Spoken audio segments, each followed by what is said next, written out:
Carlos Mazón asegura que ha reconocido sus errores y por eso ha dimitido. Hoy en la Comisión de Investigación de las Cortes Valencianas ha dicho que se le ha utilizado como excusa para que el Gobierno central no asuma sus responsabilidades. A partir de ahí, todo han sido críticas al Ejecutivo intentos de justificarse.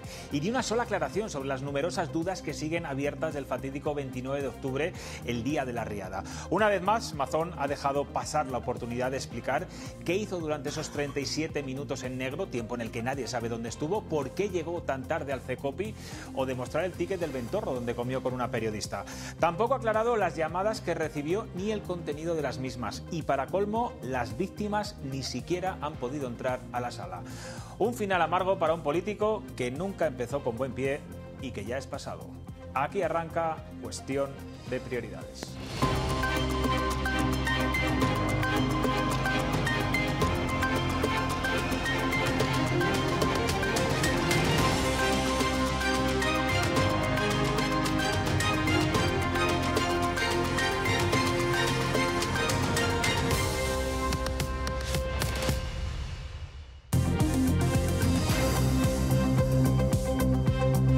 ¿Qué tal estaban? Buenas noches. Durísimas han sido las preguntas de la oposición a Carlos Mazón, a un presidente en funciones de la Generalitat Valenciana, en la comisión de investigación en las Cortes por el caso de la Dana. No ha contestado a casi ninguna de las cuestiones que le formulaban, algunas muy concretas. De hecho, ha leído su intervención, donde ha eludido su responsabilidad y ha querido dejar claro que nadie en su sano juicio, dice, puede pensar que la gestión de una emergencia puede depender de si él realizaba llamadas desde su despacho, desde un restaurante o desde la India, donde estaba el presidente del gobierno ese 29 de octubre.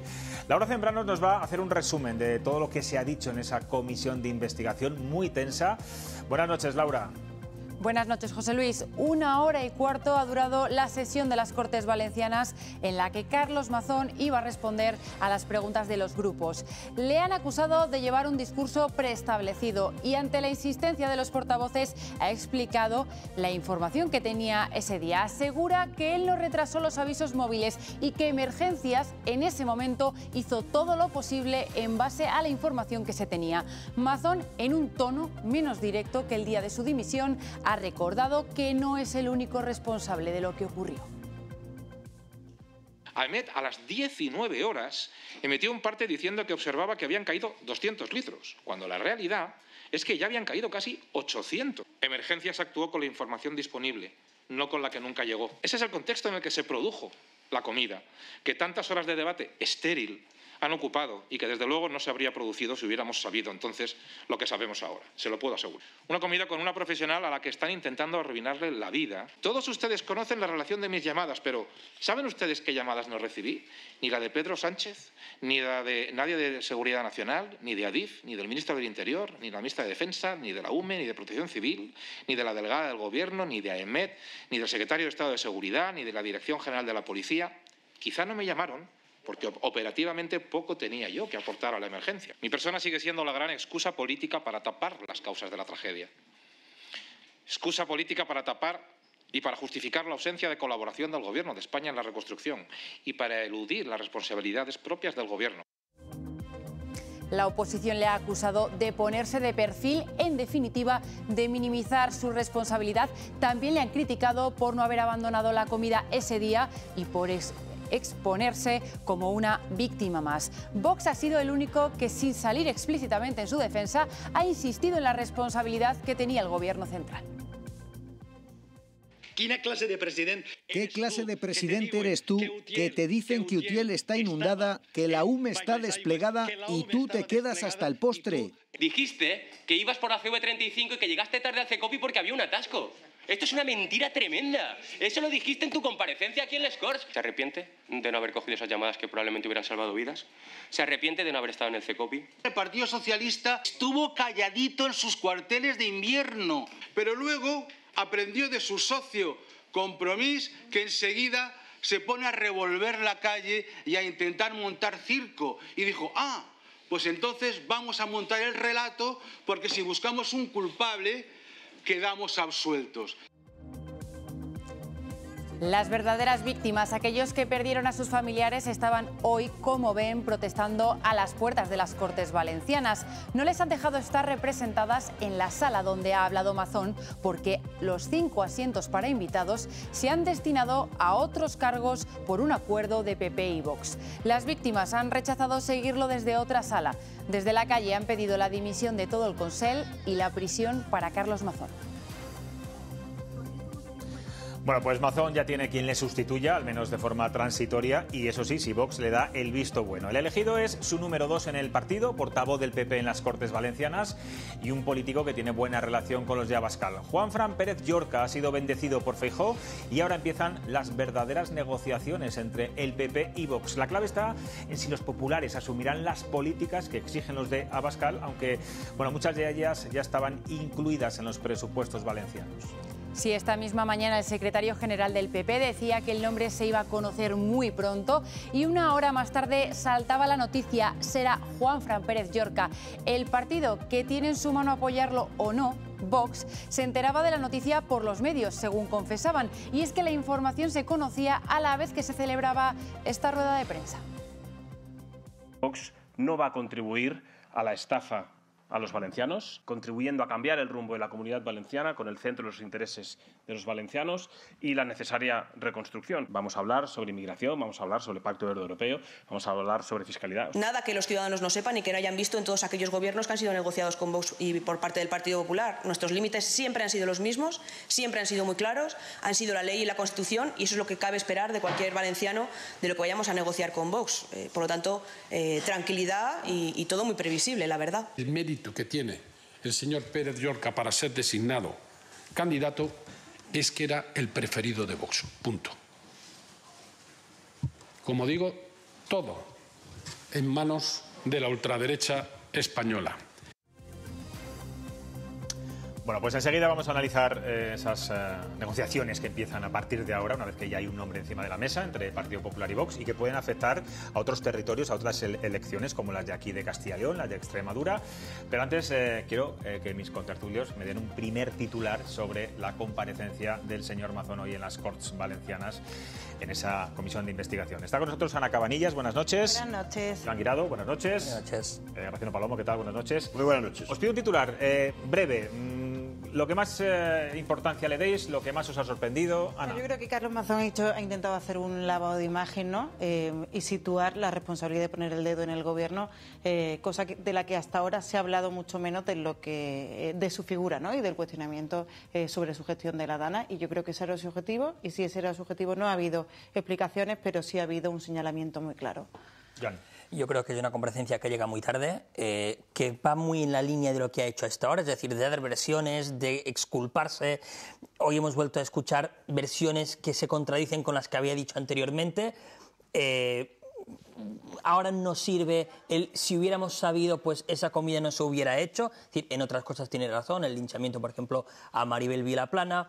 En reprochar al gobierno algunas cosas tiene razón, pero yo creo eso, que es una comparecencia que llega tarde, que si la hubiese hecho hace 10, 11 meses, seguramente hoy no se le estaría pidiendo, o no se le habría pedido la dimisión. Breves y concisos, Graciano, a ver si eres capaz. Breves y concisos, porque me gustaría luego volver un poco, casi como pedagogía. Vamos a ver, a mí no me gusta dar lanzada a moro muerto, como es el caso del señor Mazón, al que no conozco ni tengo el gusto de reconocer, y está bien dimitido. Ahora bien, solo él, 200 y pico víctimas, 96 horas hasta que actúa el ejército, 3 horas desde que anuncia la Confederación Hidrográfica del Júcar. Solo él tiene que dimitir. Bueno, pues lanzas la pregunta. ¿Solo él, Ana, Joan? La mayoría de las encuestas dicen que tiene que haber más, o sea, que los ciudadanos piensan que tiene que haber más dimisiones, ¿no? Y lo que ha puesto el foco también, dice, esa comida, si llegó a tener esa información que ahora tenemos, no se hubiera celebrado. Pero claro, es que esa mañana en Moncloa había Consejo de Ministros. La Dana no era un asunto a tratar, no era un asunto importante. Dice, no me llamó el presidente de gobierno, ni me llamaron los ministros, ni me llamó la EMED, ni me llamó el secretario de Estado de Seguridad. Dice, porque es que realmente a esa hora no había información disponible, hecho, no se sabía la dimensión. Eso estaban en las Cortes, no tenía la previsión española, no, en las Cortes votando. No tenía la previsión. No te olvides. Fue el día siguiente eso, ¿no? Eso fue cuando... El mismo día. El día siguiente, cuando ya se sabía que había 50 muertos, el Gobierno mantuvo una votación clave, sí, para renovar Radio Televisión Española y para hacerse con el control. Y eso yo creo que no nos olvidamos que eso pasó. Ahora bien, es verdad que en esa comida no había información sobre lo que estaba pasando, porque no se podía prever, porque si ha habido más de 200 muertos es porque era imprevisible, porque desbordó cualquier posibilidad. Hablamos de eso. Pero hablamos de que otra hay cosa. dos dimisiones. Hablamos también de que Salomé Pradas, que era entonces consejera, dimitida, por cierto, también de consejera de emergencias, se ha sabido que a las 5:30 de la tarde llama a Mazón y le dice: en Utiel hay gente en los tejados y está entrando la UME. Quiero decir, si tú tienes esa información, tú no puedes estar una hora más comiendo. No puedes después darte un paseo, acompañar a otra persona. No puedes. Quiero decir, si sabes que la situación... Entonces yo creo que la clave es saber con qué información contaba. Y es lo que no sabemos, porque hemos asistido a versiones muy contradictorias. Eso da igual. Y no. Ya ha dimitido. No da igual porque hay responsabilidad penal. Hay responsabilidad penal. La responsabilidad política está hecha. Y yo no tengo ningún interés. Y a las víctimas yo creo que tampoco les da igual. Estoy hablando en un tema político. A las víctimas yo no creo que les dé igual. Yo lo que he preguntado es si después de todo lo que ha ocurrido, solo Mazón se merece la dimisión o la prisión, como piden ahora. Eso es lo único que tal. Y me sorprende mucho, porque el Barranco del Pollo, Paiporta, y ahora todo es pedir elecciones. Yo estoy a favor de las elecciones, en los dos sitios, en España y en Valencia. Yo creo que tendría que haber habido más dimisiones, o como mínimo más asunción de responsabilidades o más pedir perdón, que no se ha pedido desde la parte del gobierno. Es decir, si miramos en dimisiones al gobierno. Es más, hemos escuchado al portavoz del PSPV en las Corts, a José Muñoz, haciendo para mí una interpelación a Mazón que me parece bastante deleznable y que va en la línea que ha utilizado el PSPV. Recordemos que puso unos carteles días después de la Dana y que intentó unos pactos para mociones de censura días después. Le ha dicho, ¿cuántas vidas hubieran salvado si usted hubiese cogido el teléfono?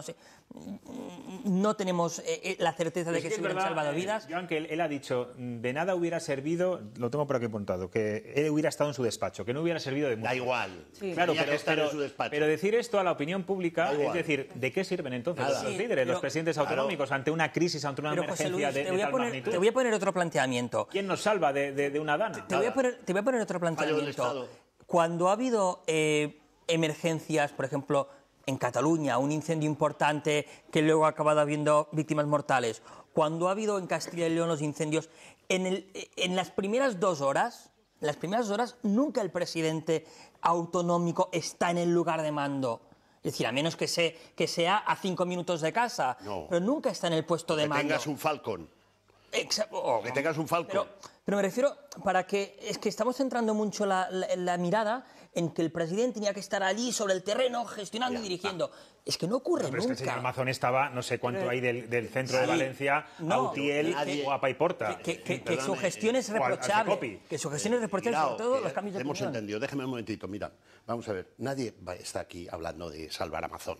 Era un cadáver desde la hora cero. Era un cadáver, un personaje que no es capaz de mantener el tipo. ¿Pero quién crees que debería asumir esa responsabilidad en el gobierno? En el gobierno, pues desde luego la que está en Bruselas, que hay documentos y van a aparecer... Teresa Rivera. Teresa Rivera, que era la responsable de eso. Marlaska, que desechó la ayuda francesa y está acreditado en la Asamblea Nacional Francesa.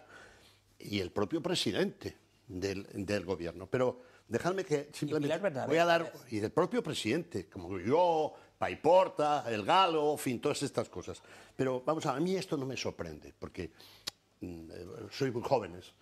Y yo siempre dices lo mismo, como si el hecho de ser joven hace que desconozcamos, sepamos analizar la actualidad política. Ahora si voy a eso. Mira, en este tipo de relatos... Y no somos tan jóvenes. Desde la restauración democrática... Es absurdo, la derecha siempre pierde. Voy a citar, la colza. ¿Os suena la colza? Tú que eres de Castilla y León, sí. Claro. Y ya que eres de Sevilla, no. Tú que eres catalán, tampoco te sonará. La colza, ahí se acabó la Unión del Centro Democrático. Luego vino el 11M. Luego vino el Prestige. Luego vino Excalibur. ¿Os acordáis de un perro del ébola que hubo que sacrificar, la que se montó?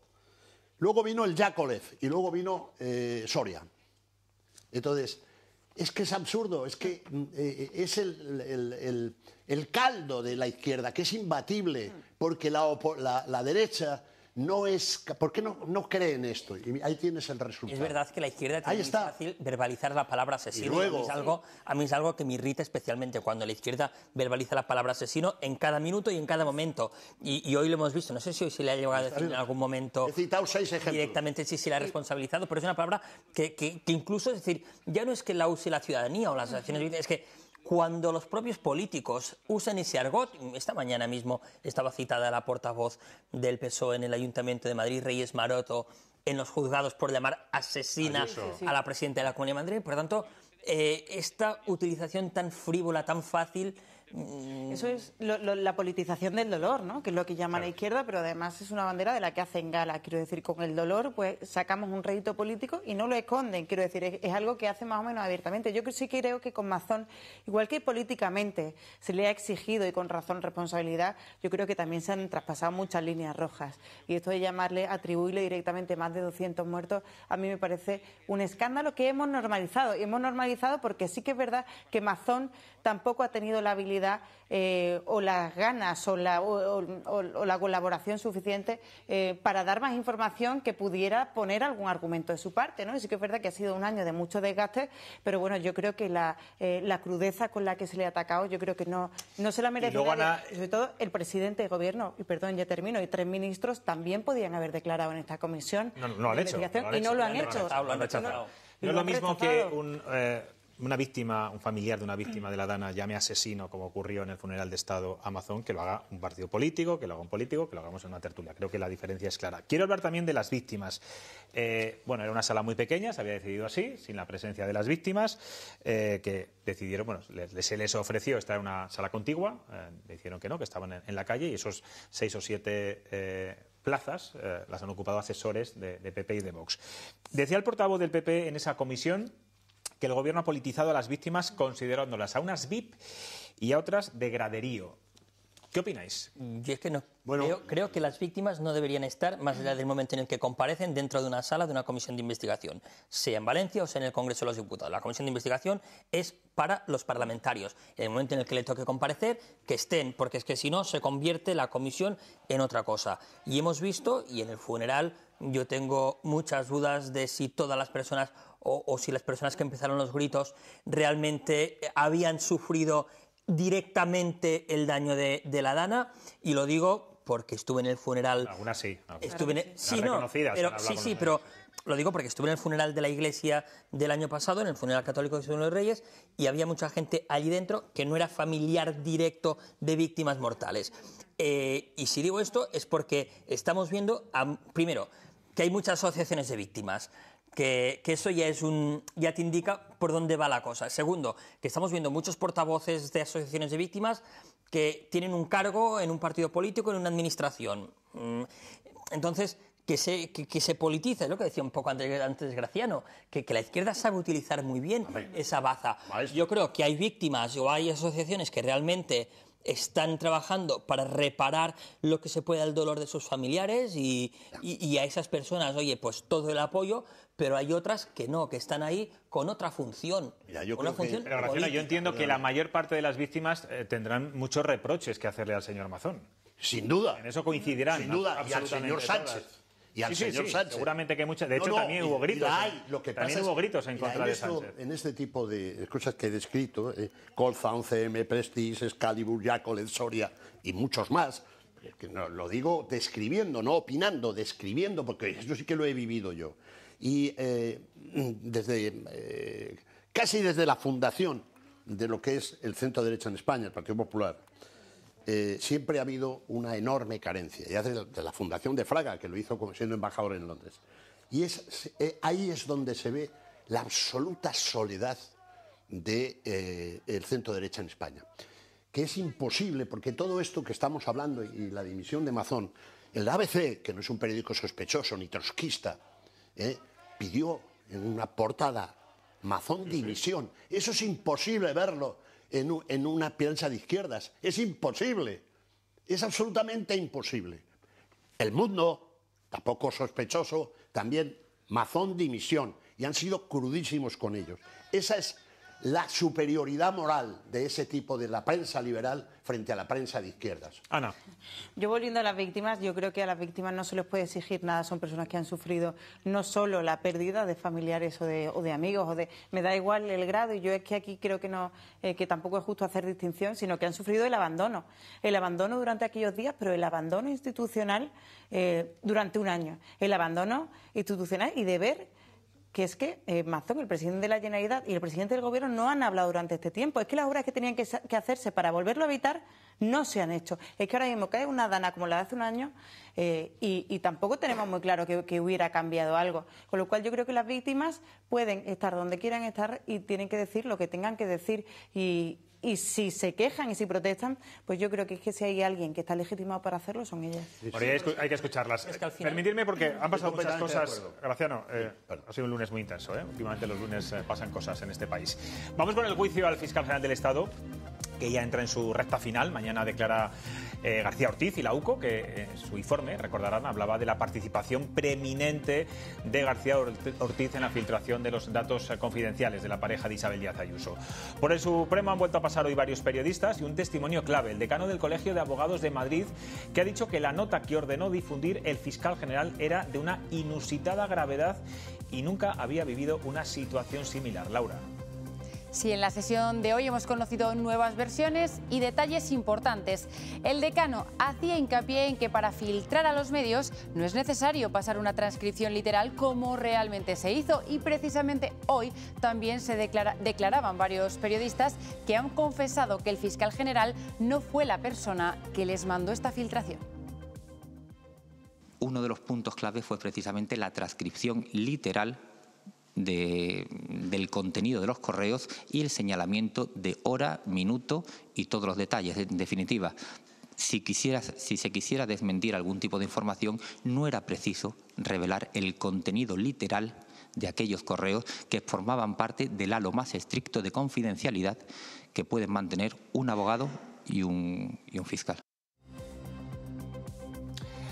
A la espera de si García Ortiz sale condenado o absuelto, el Gobierno tiene claro ya que es inocente. Así lo dijo el presidente en una entrevista en El País este domingo, algo que para el PP es una grave intromisión del Poder Ejecutivo en el Judicial, mientras que para el Gobierno, bueno, pues es solo una opinión.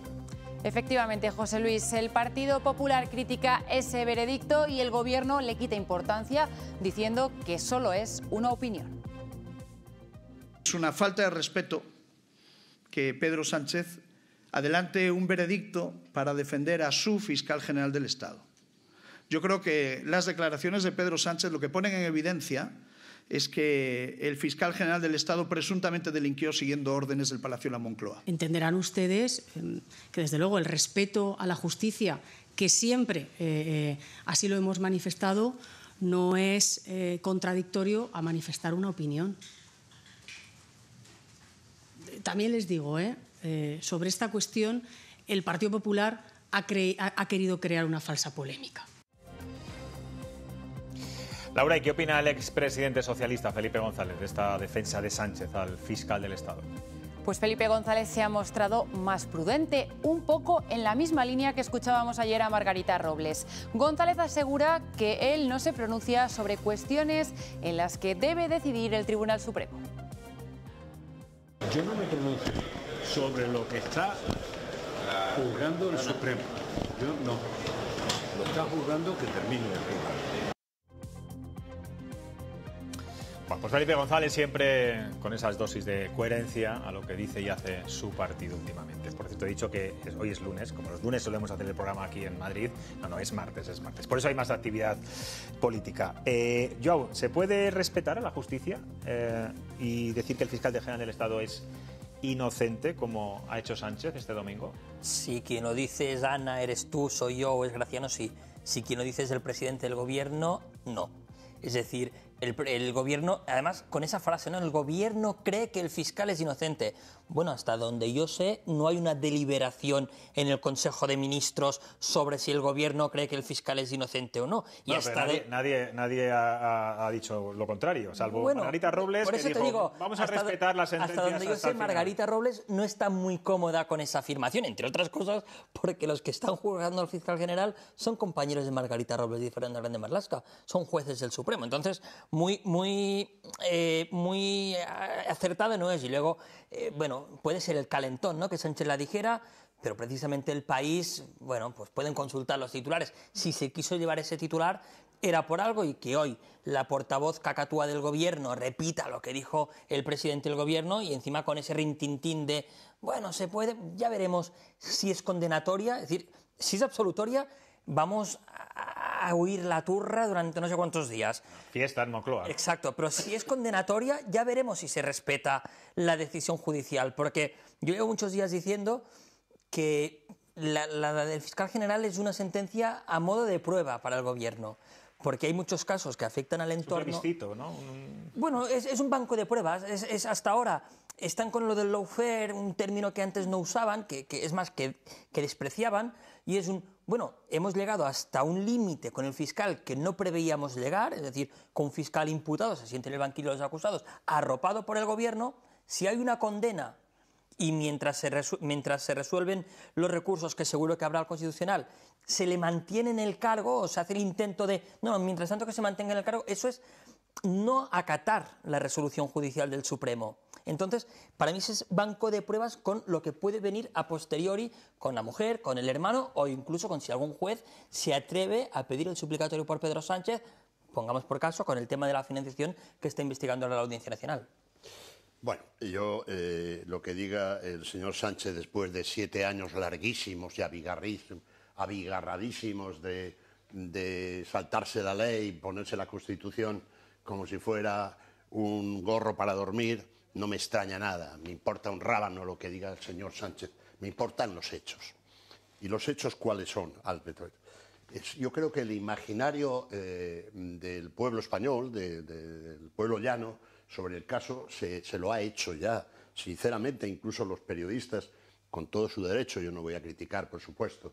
Perro no come perro, mejor dicho, perro no comía perro antes, ahora sí, con estos. Que resulta que no, lo tenían hacía 6 días antes y no lo publicaron para no perjudicar a Ayuso. Ellos, los que han declarado eso precisamente. Vamos a ver, que es una sala de gente senior que forma el Tribunal Supremo, y la ponente es una señora con muchísima experiencia, y el presidente y el vicepresidente, fíjate, y tal. El imaginario que se ha hecho el pueblo español es que una inspección, no sé si es rutinaria o no, hay muchas inspecciones, hasta Joan le inspecciona la Hacienda, ¿sí o no? Sí, ¿Ves? me tocó un año. Estoy informado. Entonces, bueno, era una cantidad importante, etcétera, etcétera, había delito, etcétera, y alguien les dijo, pues que este es el novio de Ayuso. Yo no lo sabía, yo no le conozco, a mí me importa un rábano, el señor Amador González, de como se llame, me da igual. Y entonces ahí se puso en marcha y tal.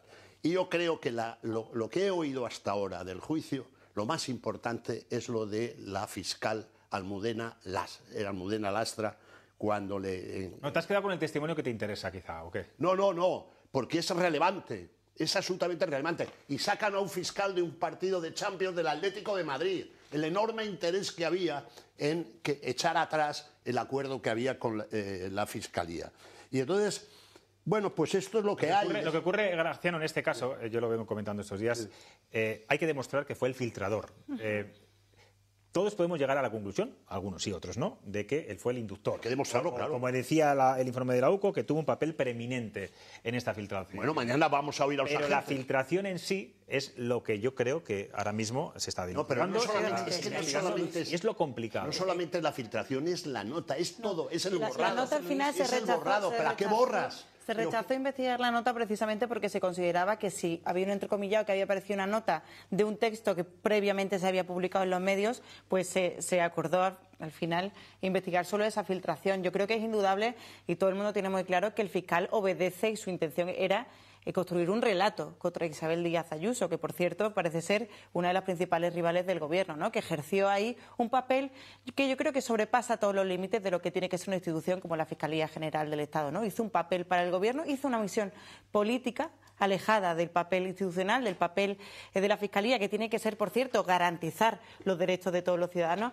Yo creo que, más allá de que se pruebe o no la condena, yo creo que hubo un interés político y se saltaron todas las garantías de una defensa. Simplemente con esa nota, independientemente de que se investigue o no. Yo creo que eso, yo creo, y eso es un juicio que no se investigará, pero para mí es absolutamente condenable. Ahora bien, yo creo que si el fiscal general del Estado hubiera tenido pruebas exculpatorias en su teléfono móvil y en su email, no habría habido un juicio, porque evidentemente eso se habría archivado. Pero ¿qué pasa? Pues que la sombra de la duda está, y la sombra de la duda es por la falta de colaboración, por la falta de de disposición a aportar información, y sobre todo porque todas las flechas apuntan al mismo nombre, que es Álvaro García Ortiz. Es lo que se dice de mañana, ¿no? Igual se saca una baza, bueno, si la tiene y no la ha usado para evitar el juicio y por tanto el perjuicio. ¿Y qué baza puede ser esa? Claro, es que yo lo desconozco, pero si la tienes, evitas sentarte en el banquillo, evitas ese desgaste a la institución. Y luego comentabas, y luego también los periodistas... Aquí el desgaste a la institución es lo de menos. Los periodistas que han ejercido también un poco de favor al fiscal general con no, lo tenía 6 días antes. Bueno, oye, no tenemos que desvelar nuestras fuentes, que este es un debate que esta semana también hemos tenido mucho. Pero si un periodista lo tenía 6 días antes, que haga como hizo Juan Lobato, que se vaya al notario y le diga, mira, tapando el nombre de quien se lo mandó con los metadatos del correo electrónico. Este correo recibí este día con este archivo adjunto. Es muy fácil disculpar al fiscal general con esto. Decías tú, José Luis, lo de... No, pero es lo mismo, decir, un periodista con el que era portavoz del PSOE en la Asamblea de Madrid, claro, es un político. Claro, sí, pero que... Pero ¿qué lo da? Pero los periodistas que han ido a declarar no pueden revelar la fuente ante... Muchos de ellos tenían conocimiento del contenido, pero no tenían el email. Claro, pero tampoco... ha dicho alguno que sí que tenía el email. Por tanto, si tú lo tenías previamente, demuéstralo sin citar, sin desvelar la fuente. A ver, y decías... aunque lo tengan, ¿qué? ¿Por qué no lo has publicado? ¿Por qué no lo has publicado? Pero la cosa es si Álvaro García Ortiz es un papel clave a la hora de que se publicaran datos personales y sobre todo que forman parte de una defensa. Ahora, si a mí me parece muy llamativo también, por mucho que haya periodistas que digan que lo tenían previamente, y por qué lo publican precisamente cuando Álvaro García Ortiz le conviene que se publique. Necesita que se publique para no publicar esa nota de prensa, ¿no? Muy rápidamente, decía José Luis lo de preeminente, el papel preeminente del fiscal. Nos podemos encontrar aquí con unas conclusiones del juicio en la sentencia que apunten a que fue la Fiscalía General del Estado quien fue la culpable de esa filtración, pero que en esa misma sentencia se exonere al fiscal porque no hay una prueba directa que pueda señalar al fiscal. Por tanto, es evidente que la Fiscalía, el máximo responsable es del Fiscal General del Estado, por tanto, en cierta manera, la culpabilidad estaría más o menos... la podríamos señalar, y sería grave que se acusara a la Fiscalía de la filtración de los datos de un particular, pero que la misma sentencia pues tuviese ese sabor agridulce porque el fiscal quedaría exonerado. No, agridulce ni nada, a mí me da igual, yo no quiero que le condenen, no tengo ningún interés, no me ha robado ninguna novia, me da igual. Quiero decir que a mí me da igual, a mí me interesa la verdad. Y nadie, vamos a ver, hay un principio básico en el mundo anglosajón que dice que ningún juez puede desconocer lo que la mayoría de la población conoce. Y hay que aplicar el sentido común. Es decir, vuelvo a insistir, la declaración de la fiscal jefe de Madrid es que es tasativa, la UCO, lo vamos a ver mañana, es tasativo. Todas las pruebas, ¿por qué borras? ¿Pero por qué borras? ¿Por qué sacas a un fiscal de un partido del Atlético de Madrid en la Champions? ¿Por qué dimite Juan Lobato? Vamos a ver, es obvio que Moncloa o los asesores, o vaya usted a saber quién, de los miles que tienen, es decir, cuando ven que alguien les dice, ojo, que este es el novio de la Ayuso, coño, ahí cambia todo. Ahí cambia todo. Sí, vamos a cambiar de asunto, ¿os parece? Vamos a hablar de Castilla y León un poco, porque sigue coleando también la amenaza del diputado general de Álava, que ayer les contábamos, del PNV, de anexionarse el condado de Treviño en 2029 y de romper los acuerdos con Burgos si no se consigue, bueno, pues ese objetivo que los nacionalistas reclaman desde hace ya décadas. Ayer entrevistamos aquí en Cuestión de Prioridades al presidente de la Diputación burgalesa. Decía que lo que pide el País Vasco es ilegal, porque tendría que saltarse el Estatuto de Autonomía, pero exigía al candidato socialista que se pronuncie. Laura, Carlos Martínez hoy ya ha hablado. Sí, las declaraciones del presidente de la Diputación de Burgos ayer en este programa han hecho que hoy Carlos Martínez dé su opinión al respecto. Van a escuchar a ambos. Tenemos que posicionarnos, pero nos tenemos que posicionar todos. La Diputación de Burgos lo ha hecho. La Comunidad de Castilla y León escuchaba a Carriedo, escuchaba al portavoz de la Junta de Castilla y León también. Pero aquí también se tiene que posicionar el Partido Socialista. Aquí no se puede poner de perfil. Aquí no puede defender una postura donde se ataca al Estatuto de Autonomía que nos ampara a todos. No vamos a hacer que perdamos ni un solo minuto. La integridad de Castilla y León ha sido defendida siempre por este partido y va a seguir siéndolo. No nos inventemos problemas porque ya tenemos muchos. Bueno, también decía el líder socialista que el PP usaba este asunto como una cortina de humo, pero el que ha sacado este asunto realmente a la palestra ha sido el Partido Nacionalista Vasco.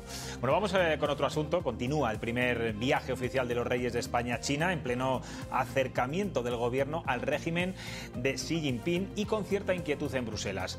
Hoy nuestro dibujante Chema Nieto no se fija precisamente en esta visita, pero sí en cómo llegan las mercancías del país asiático a Europa. Vean.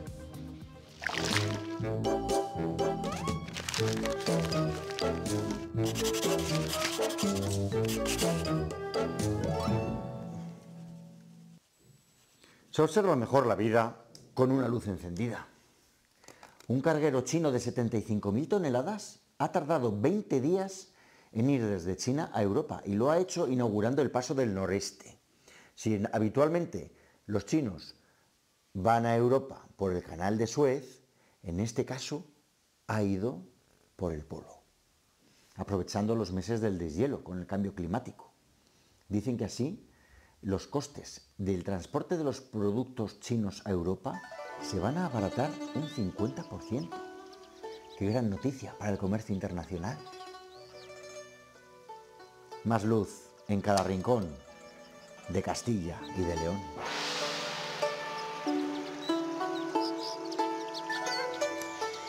Bueno, pues como están viendo, este último bloque es muy variopinto. Hemos empezado en el clave burgalés de Treviño, pasando por China y terminamos en Bélgica, donde el gobierno ha enviado cartas a todos los jóvenes de 17 años para hacer el servicio militar voluntario en 2026. Eso sí, con una remuneración de 2.000 euros netos al mes.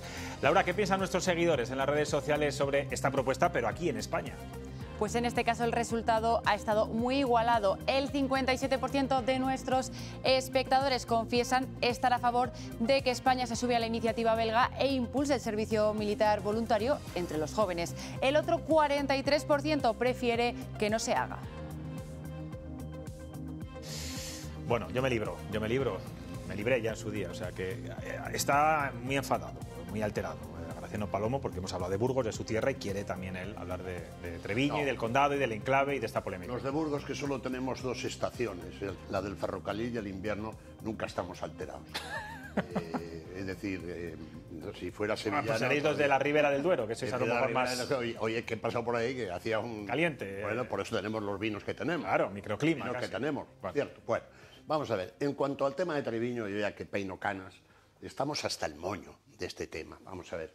Y lo hace precisamente un partido carlistón, que sus ancestros se inventaron una entelequia tal y cual, en la que los burgaleses hemos sido siempre muy... el fundador de la ciudad de Bilbao, en concreto. Bueno, entonces, vamos a ver. Vete al grano. Al grano. Fíjate, tenemos tanta extensión de terreno, que yo creo que es la mayor provincia de Europa.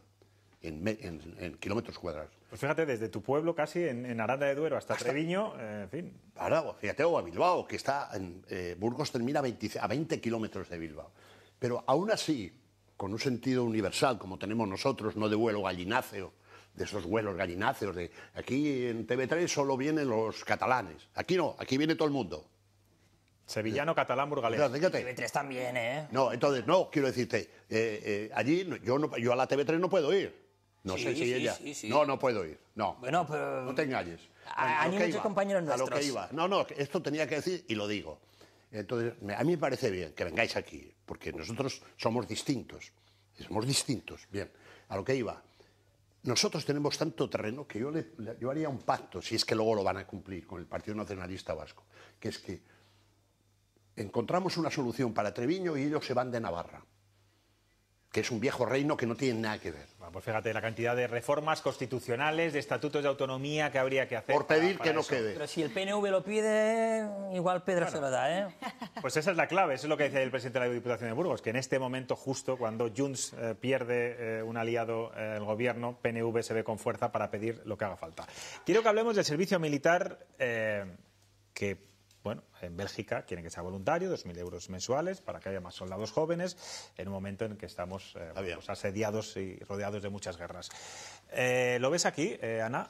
Pues yo... Mujeres también, entiendo. Yo creo que sobre el papel no está mal, ¿eh? A mí un plan que es voluntario, que cada uno pueda acogerse, que además supone inversión en defensa, que al gobierno le supone un quebradero de cabeza, no sabe cómo hacerlo, ¿no? Está inventando fórmulas. Es una manera de promover también el consumo interno y la economía interna, ¿no? A mí me parece que sobre el papel no está mal, pero yo tengo grandes dudas de que esto pueda llevarse a cabo en España, sobre todo porque la izquierda tradicionalmente se ha asociado con el antimilitarismo, ¿no? Y yo creo que ofrecería muchísimas resistencias. Salvo en los países donde gobiernan ellos. Mira Venezuela, todo el mundo está militarizado. Es verdad que sería una buena iniciativa incluso para dar un primer sueldo a muchos jóvenes en un momento 2.000 euros, fíjate, muchos jóvenes, vamos. Claro, no, pero en un momento en el que el país sufre una grave dificultad para que muchos jóvenes se incorporen al mundo laboral, sería una buena manera también nos solucionaría muchos problemas a la vez, porque oye, 2.000 euros, pues en 2-3 años alguno tendría la entrada para la vivienda, que es otro de los graves problemas que tenemos en este país. Ahora bien, es muy difícil de implementar esto aquí porque tampoco tenemos la infraestructura a día de hoy para formar a estos jóvenes, porque se desmanteló en su momento la Academia General Militar de Zaragoza. Está ya casi por encima de sus capacidades. La naval se han derribado muchos cuarteles. Claro, por eso la naval de Ferrol también, de Marín, perdón. Eso se levantan en 2 días. Bueno, pero no es tan fácil y ahí sí que necesitas un consenso que no lo vas a tener en el Parlamento. Claro, no se puede hacer nada. Pero a mí no me parece mal. Recordemos, desde luego no lo puede plantear. Recordemos en eso de las concesiones que esto fue una concesión del gobierno de José María Aznar a Convergencia y Unió. Fue a Carles Campuzano quien logró el fin del servicio militar en España. Perdona, no es así. Bueno, eso lo conozco muy bien. Eso cuenta Campuzano siempre. Pues Campuzano podrá... Bueno, fue con el gobierno de Aznar, eso seguro. Sí, no fue una milonga. Vamos, Aznar no hizo la mili, se salvó. Tuvo un hijo cuanto antes en la época de la reforma del general Gutiérrez Meado y se salvó. Yo he escrito un libro, no sobre eso, sobre exactamente de la mili, pero sí sobre Aznar, por lo tanto lo conozco muy bien. Lo que a petición de Convergencia y Unión suprimió Aznar fueron los gobernadores civiles. Toma nota que luego se te olvida. Eso fue lo que pasó, Yo digo lo que dice Campuzano. Bueno, quiero que hablemos del viaje a China de los Reyes, ese primer viaje de Estado oficial a este país. Por cierto, ha despertado muchos halagos entre los medios locales chinos y un rey allí reforzar también las relaciones entre ambos países. ¿Esto es un tanto para Pedro Sánchez, Ana? Pues no sé si es un tanto, pero yo creo que es una declaración de intenciones y una hoja de ruta muy clara. Sí que es verdad que los reyes están en China porque Moncloa quería que estuvieran en China, ¿no? Yo creo que refuerza mucho una hoja de ruta de apuesta por China en detrimento de todos los viajes internacionales son antes... pensados, pautados... Pensados por Moncloa, claro que sí, pero que Moncloa tenía muchísimo interés en que los reyes fueran, está claro, porque quería ese símbolo de acercamiento a China. En los medios chinos, los medios nacionales, que son medios del régimen, se está alabando mucho a España y mucho a Pedro Sánchez, no solo por la visita, sino también por su oposición a Estados Unidos y a Trump. Quiero decir, a China no se nos puede olvidar que le interesa que se desestabilice Europa, que le interesa la ruptura de la unidad de comercio, le interesa que haya fricción y le interesa sobre todo que haya rupturas con Estados Unidos, ¿no? Que es su principal competidor comercial. Con lo cual, bueno, pues yo creo que esta imagen marca un cambio de rumbo muy claro en España y en su política de alianzas, que veremos cómo queda, porque yo creo que esto va más allá de España y puede afectar incluso a la geopolítica europea y a la geopolítica mundial, porque se rompe un equilibrio que hasta ahora estaba muy claro, ¿no? Que China estaba como apartado y el socio prioritario era Trump, Estados Unidos, y ahora con la llegada de Trump, pues eso parece que se ha roto. Pero Guirado, ¿se puede estar haciendo esos guiños, esos gestos, esas buenas relaciones con China, estar dentro de Europa, que Bruselas nos está mirando estos días así con cierto desdén, y a la vez tampoco atacar a Trump? Esa política internacional es... Y mientras hacer guiñitos a Trump, porque por ejemplo lo que hemos publicado hoy en ABC del avión turco no deja de ser un guiñito a Recep Tayyip Erdogan, pero también a Donald Trump, es decir, que jugamos a dos pies, ¿no? Ahí entre bambalinas. A tres pies casi. O a tres pies. Yo creo que el guiño no es a Pedro Sánchez, el tanto no es a Pedro Sánchez, sino a Zapatero, que es el principal beneficiario de toda esta operación. Recordemos con el viaje de los reyes a China que se ha producido una cosa que me parece importante recordarlo, que es el desplante, ¿no? Uno más del presidente del gobierno con la Casa Real, habiendo viajado a China hace tan solo 3-4 meses.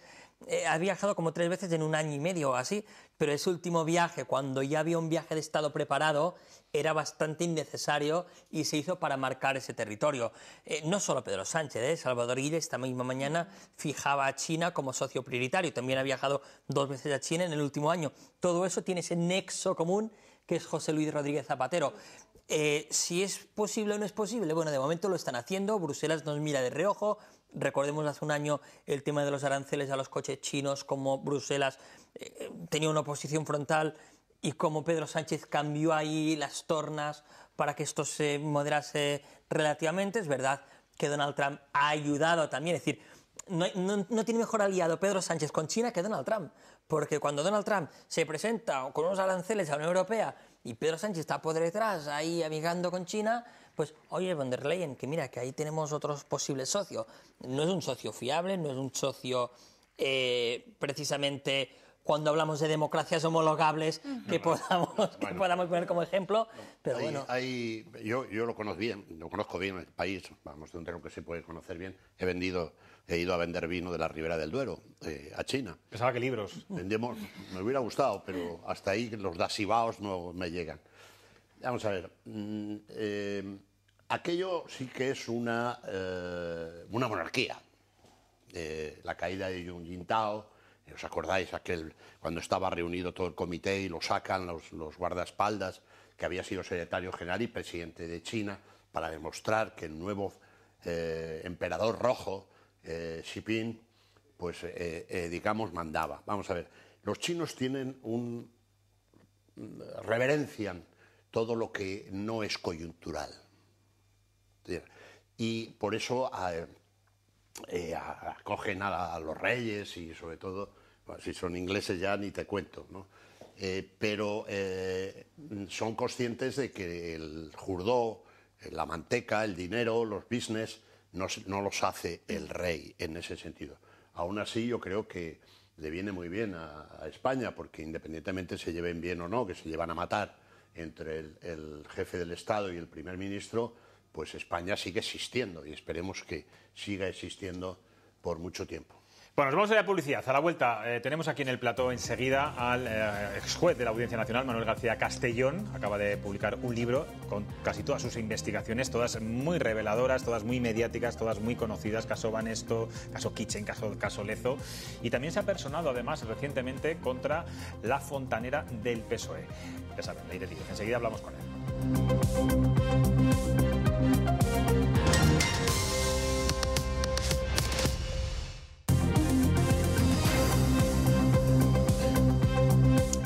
El ex juez de la Audiencia Nacional, Manuel García Castellón, regresa a la actualidad con su libro Habla para que se conozca, donde repasa algunos de los casos más relevantes de su carrera. Banesto, Púnica, Lezo, Kitchen, el asesinato de Miguel Ángel Blanco o el Procés.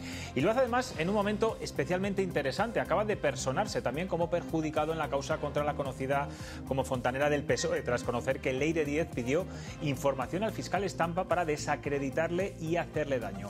Magistrado, buenas noches.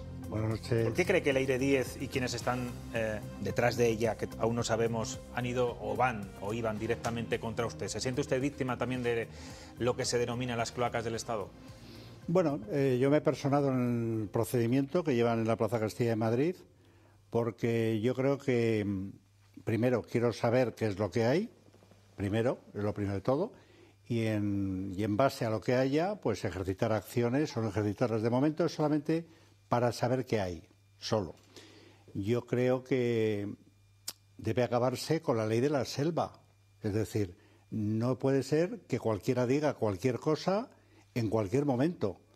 Y entonces alguien tiene que poner bien pared, porque si no, esto es una degradación continua.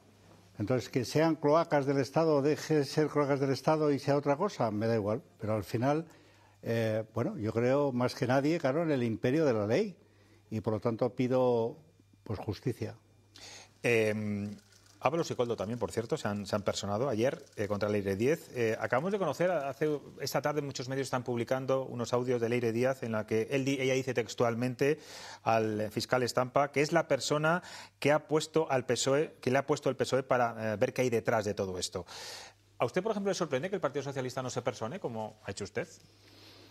Mire, yo, en fin, no es que no quiera contestar, pero es que yo tengo una máxima, que es que opinar sin haber leído el procedimiento es una discusión, para mí, frívola.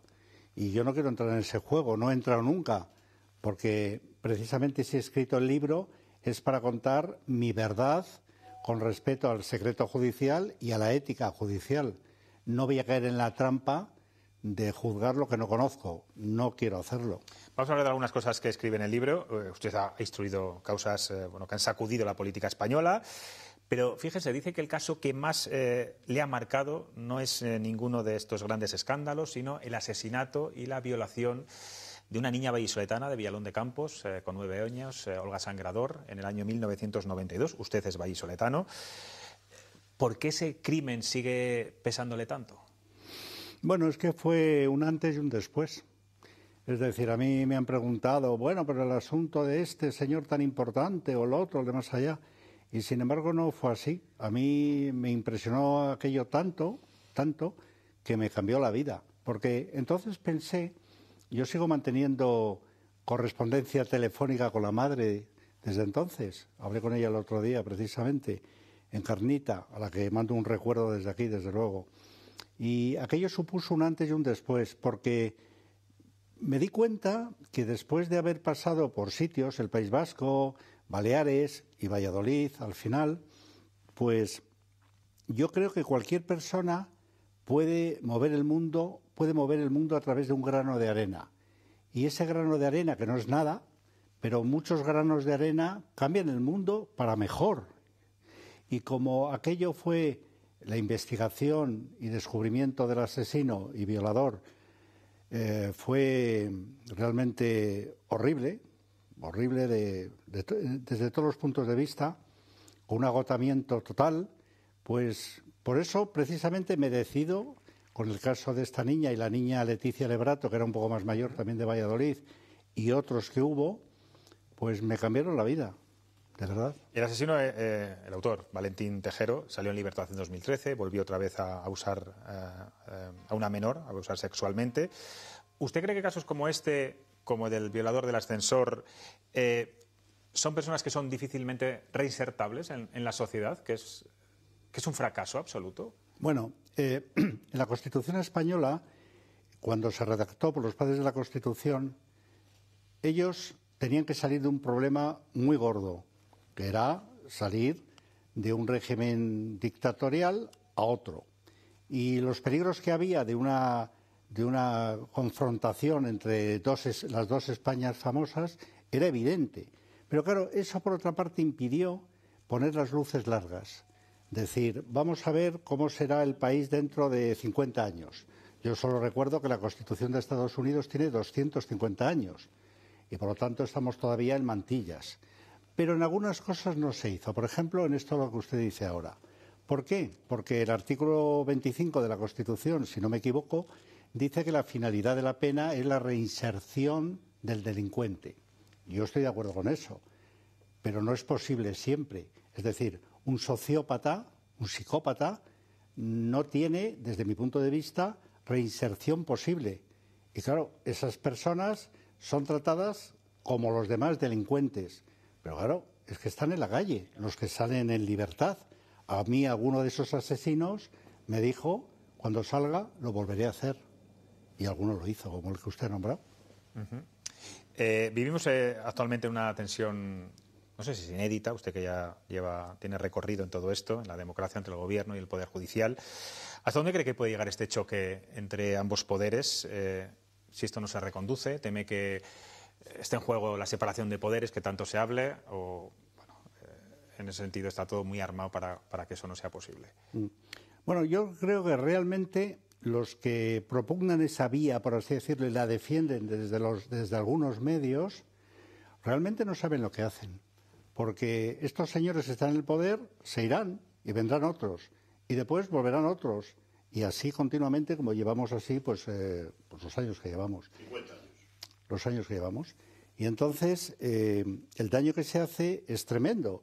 Porque, claro, si tú descalificas a los que están investigando, a los jueces que están investigando tu entorno, el entorno tuyo, personal o político, y tú dices, como se ha dicho, todos los jueces son estupendos, pero hay algunos casos en que no es así.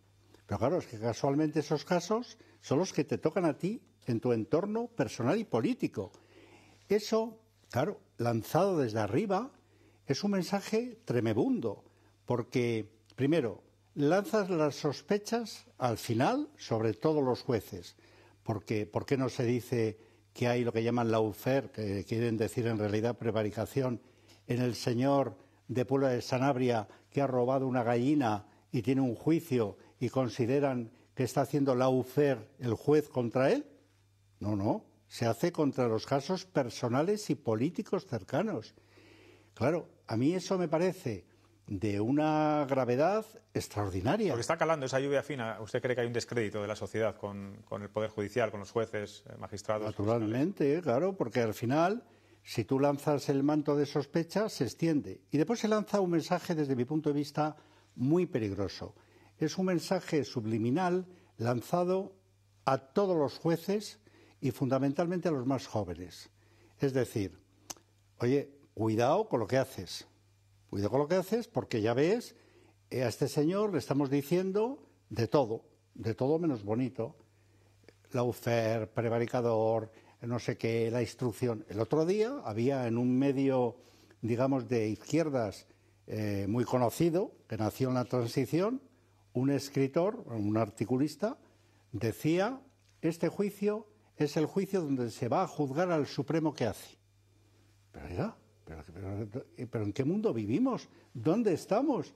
O sea, resulta que los magistrados del Supremo, los 7 que están allí, que se supone que saben algo más de derecho que usted que está opinando, resulta que usted está diciendo, cuidado, porque vosotros os hundís en la miseria, pero claro, si absolvéis, pues entonces, bueno, hacéis lo que debéis hacer. En cualquier caso, ¿usted se ha encontrado a lo largo de su carrera, a muchos jueces que dictan sentencia movidos por sus convicciones políticas?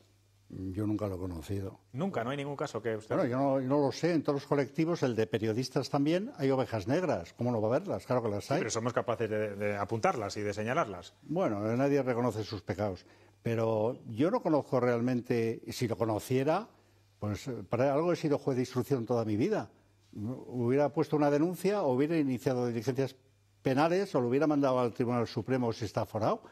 Pero yo no lo he visto nunca. Es decir, precisamente la grandeza de ser juez se demuestra en que te aíslas de tus convicciones y juzgas lo más objetivamente posible que es. Si no, yo nunca me hubiera hecho juez. Cuando yo leía las novelas de Simenón, del comisario Maigret,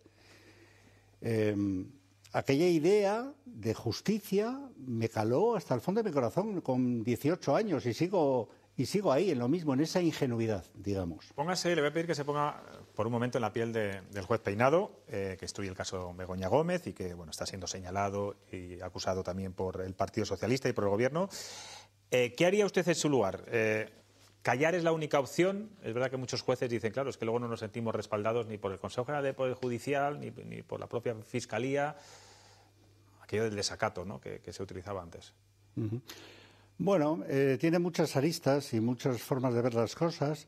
En primer lugar, desde un punto de vista práctico del juez, muchas veces lo que se buscaba, lo que yo he visto toda mi vida, es que las acusaciones que te lanzaban buscaban provocarte para que tú iniciaras acciones de cualquier tipo, acciones penales o acciones civiles de resarcimiento.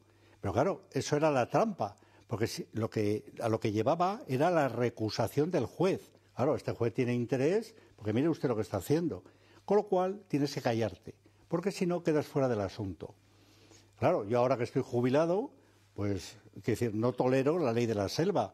Si una persona dice una barbaridad, que responda ante la justicia, no tengo más que decir. Pero el juez en activo tiene que callarse. ¿Por qué?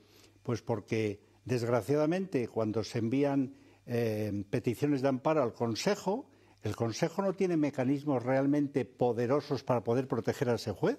Lo único que puede decir o hacer es una declaración institucional dirigida a aquel que ha dicho barbaridades sobre el juez correspondiente, diciendo: rogamos a tal institución que tenga respeto al Poder Judicial. Claro, es que esto no sirve para nada. Y después, si toma la medida, a mí personalmente me ha pasado de remitir a la Fiscalía General para que actúe en consecuencia, pues tampoco, porque desapareció el desacato, nos quedamos sin esa protección, pero hay un artículo del Código Penal que dice que la Fiscalía General, o la Fiscalía, uno de sus objetivos es defender la independencia judicial. Pero yo, por lo menos, con las barbaridades que se han dicho, incluso en el Congreso de los Diputados, jamás he visto una actuación. Claro, eso es un desamparo para el juez terrible y, como decía antes, un aviso para los demás. He escuchado estos días hablar del fiscal general del Estado, el señor García Ortiz. Usted tiene una buena percepción de él, tanto como persona como fiscal. ¿Usted cree que lo mejor hubiera sido para la institución haber dimitido, aunque luego sea inocente, como ha dicho Pedro Sánchez, que ya le ha sentenciado? Bueno, yo no soy nadie para dar consejos a nadie, en primer lugar. Yo le tengo afecto personal, naturalmente, porque estuve con él en Brest, en Francia, cuando el Prestige se hundió y llegó la marea negra al norte de Francia. Yo era magistrado de enlace en Francia entonces y estuve con él. Y a mí me parece una persona muy educada, muy correcta y una bella persona. Pero yo creo que no soy quien para dar consejos a nadie que se equivoca, porque pone en grave peligro la fiabilidad de la Fiscalía. Es decir, yo he trabajado con docenas de fiscales toda mi vida y concretamente la Fiscalía Anticorrupción. Y claro, yo sé de su profesionalidad. El que haya un fiscal subordinado preguntando a su jefe, a mí me sale un poco de ojo, para empezar. Y después también se ha puesto en peligro al sistema político, porque el juez Ángel Hurtado, al que conozco muy bien, es un juez honestísimo y un buen profesional, pues acusándole de que era sesgada la investigación, que... Oiga, pero si es magistrado del Supremo, algo sabrá. Claro, yo comparo esto con la protección que tiene un juez anglosajón de Estados Unidos, que yo les conozco, y de Inglaterra, Gran Bretaña. Claro, yo hice amigos cuando he estado en Francia 12 años y en Italia 5. Y he tenido ocasión de ver a muchos magistrados, no solo de Francia e Italia, sino de Alemania, de Inglaterra, etcétera. Y algunos de ellos, con los que conservo amistad, me llaman asombrados. Y viendo el desarrollo del juicio, no sé si se atreve a hacer un pronóstico de lo que pueda ocurrir al señor García Ortiz. No tengo ni idea. No lo sé. Usted imputó a Carles Puigdemont por terrorismo en el caso Tsunami. Después ha denunciado públicamente que ha sufrido la mayor operación de Estado de la democracia para forzar un cambio de criterio. Yo no sé si puede darnos detalles de qué presiones sufrió usted. Pues no puedo. Así de claro, no puedo porque yo siempre he confiado y lo he practicado en el secreto profesional, como ustedes los periodistas, y después en la ética judicial. Yo no puedo hablar de gente que ha pasado por una situación procesal, penal además, en este caso. Pero bueno, cuando lo digo ahí es que es verdad, o sea, ha habido pues verdaderas barbaridades, claro. ¿Se ha sentido perseguido usted por el actual gobierno? Bueno, no quiero tampoco, bastante desgracia hay con que haya un muro instalado, bastante desgracia eso. ¿Y no está preocupado por lo que Ley de 10 pueda decir de usted, ahora que se están conociendo tantos audios, etcétera? Me da igual, vamos. a palabras necias, oídos sordos. Bueno, Ana Cabanillas.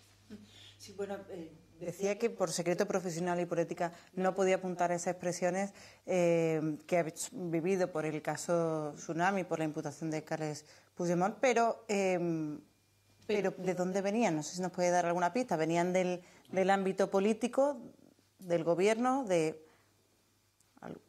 Bueno, venían un poco de todos los lados. ¿El independentismo, quizá? No sé. Vienen de todos los lados, eso es. Pero es algo a lo que algunos hemos estado acostumbrados toda la vida de Dios, hemos estado acostumbrados a esas expresiones cuando tocas a los poderosos. Claro, eso es terrible, porque el débil es el que se queda sin protección ninguna, porque si tú destruyes la esencia de la democracia, que es el imperio de la ley, esa es la esencia de la democracia. Y la democracia es muy débil, solo llevamos 45 o 50 años. Es muy débil y hay que protegerla cada día. Claro, el hecho que desde las instituciones más altas del Estado no se haga esa protección continua del imperio de la ley, a mí me preocupa mucho, porque es un camino que no sabes dónde te va a llevar. Y esas presiones vienen desde todos los sentidos también. Usted investigó el caso Kitchen, Púnica, por parte del Partido Popular sufrió de la misma manera que has sufrido recientemente. Bueno, todos tienen su ración de medias verdades y medias mentiras, y esa es la razón del libro, para contar mi verdad, pero con ese secreto profesional siempre por el medio, claro. Graciano. Bueno, yo voy a dar una noticia aquí, que espero no le moleste a mi buen amigo Castellano, que es el juez García Castellón, cuando instruyó uno de los casos más mediáticos, claro. Cuando veo piliolos así, pues... ya estamos otra vez. Sí, no, es que es fundamental, es la memoria, ¿no? La memoria. Y ese señor le llegó a ofrecer una isla. ¿Y cuál fue el resultado? Que dictó un auto mandándole inmediatamente al Calameco. ¿Pero de quién estamos hablando, Garciano? Que si no, la gente en sus casas, como te puedes imaginar, yo no, si es que aunque del nombre ya se ha olvidado aquí todo. No se ha olvidado. Banquero. Aquí hay gente mayor también con memoria que puede, seguramente se acordará. Dicho eso, de un banquero, es fácil. Vanesto. Mario Conde. Y una vez fui a su despacho, ahí en la Audiencia Nacional, que entonces no... y entré en su despacho y me quedé impresionado nada más entrar en el despacho personal del juez, porque todas las paredes, que eran de papel, estaban arrancadas, todas, tal cual. Y le dije, ¿pero qué ha pasado aquí? Y era de encausados que le estaban cometiendo, bajo el imperio del juez, instructor, que nerviosos o violentos arrancaban así. No sé si es verdad o no. Bueno, esto como una especie de corolario. La pregunta es, parafraseando a Vargas Llosa, todo esto que ha denunciado el juez, presiones, lawfare, señalamientos, incluso en el Parlamento, no había ocurrido hasta el 2015. ¿Cuándo se jodió, como diría Vargas Llosa, el Perú? Bueno, buena pregunta. Lo que no sé si hay fácil respuesta. Pues yo creo que ha sido, no sé cómo expresarlo, pasitos cortos que se han ido dando, tomando terreno. Es decir, yo creo que se empezó a fastidiar más con la institución en el Estado de la mentira. Cuando empezó a verse como algo normal que un dirigente político mintiera, hemos jodido el país, porque se ha instalado en el corazón del Estado. Claro, a mí esto me parece horrible, espantoso. Yo creo que ahí es el punto de inflexión, porque si además tú te alías con los que quieren destruir España, pues lo dice, no es que lo diga yo, pues chico, tú mismo, ya sabes a dónde vas. Joan. Yo le quiero hacer dos preguntas muy breves, una aprovechando su responsabilidad de juez, de instructor, y sobre todo de cuando estaba pues en País Vasco, en Baleares o en Valladolid, que son lugares donde tiene más que ver con lo que le quiero preguntar, y ahora que en el Congreso también se está debatiendo sobre la multirreincidencia, ¿qué hay que hacer para que aquellos que delinquen 15, 20, 30 veces, cuando son detenidos y pasan por el juez de guardia, no vuelvan a la calle? Es decir, ¿cómo hay que atajar esto? Porque cuando hablamos de inseguridad y escuchamos y leemos noticias, eso seguramente es lo que más nos rompe la cabeza. Y luego le quería preguntar también otro tema que está en debate. Es verdad que ahora pues, el pacto entre Junts y el PSOE se ha roto, pero una de las condiciones que ponía Junts per Catalunya para apoyar la conocida Ley Bolaños era la eliminación de la Audiencia Nacional. Y cuando preguntabas en el Partido Socialista, ¿esto es una línea roja? Nadie te decía que eso fuera una línea roja. ¿Cree posible que si en un futuro hacen falta los votos de Junts otra vez para eso, alguien del Partido Socialista se plantee la eliminación de la Audiencia Nacional? Bueno, con respecto a la primera, yo he tenido, es que estaba acordándome ahora, algunos detenidos por yihadismo de Barcelona, estoy recordando unos cuantos, que tenían, cuando vi sus antecedentes, tenían hasta 200 detenciones. 200 detenciones. Claro, eso me produjo escándalo, porque estaba acostumbrado a ver a gente que tenían 5, 7, 22, pero ¿tantas? Bueno, pues eso es que el sistema falla por algún lado. Y por lo tanto, ahí está el proyecto, que no creo que se apruebe, porque Junts ha dicho que no va a aprobar nada, de la multirreincidencia. Pero es algo, un debate que debería haber estado presente desde hace muchos años, muchos, pero no se ha hecho, por dejadez o no sé por qué. Pero realmente quien lo sufre es la gente más débil, la gente que no tiene protección, la gente que no tiene alarmas en su casa, la gente que anda descuidada por la vida, por así decirlo. En definitiva, el débil. Y con respecto a la segunda pregunta, que era... La de la Audiencia Nacional, ¿sí cree que es posible que alguien ceda en la eliminación de la Audiencia Nacional? Bueno, cuando se instauró la Audiencia Nacional, el 4 de enero del 77, como sucesora del TOP, muchos dijeron que era un tribunal de excepción y que, por lo tanto, había que suprimirla. Hubo muchos artículos y muchas voces al respecto. Pero claro, afortunadamente el legislador español ahí estuvo listo y había aprendido de la experiencia terrible de Italia, donde los jueces fiscales, por no decir policías también, claro, habían sido masacrados durante años por las Brigadas Rojas, por la Cosa Nostra, por la 'Ndrangheta, por la Camorra, por la Sacra Corona Unita, todos con fines distintos, pero que en el fondo era tirar abajo el Estado.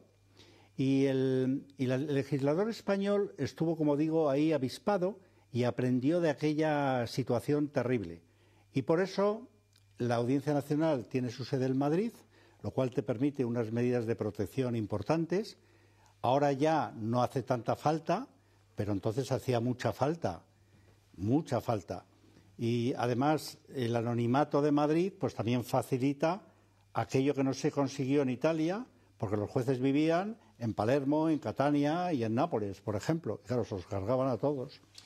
Magistrado, termino por donde empezamos. El caso de Leire 10, ¿usted se ha personado? ¿Se ha admitido a trámite esa personación? Yo no sé qué plazo hay.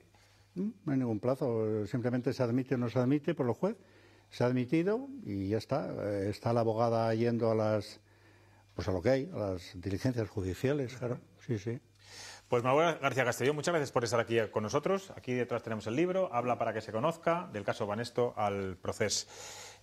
Mucha suerte. Muchas gracias. Es un placer Muy aquí en Cuestión de Prioridades. Gracias. Ana Graciano, Joao es portugués. Juanito, yo le llamo Juanito. Joan Guirado. Les veo mañana a las 11:25 de la noche. Descansen y disfruten. Adiós.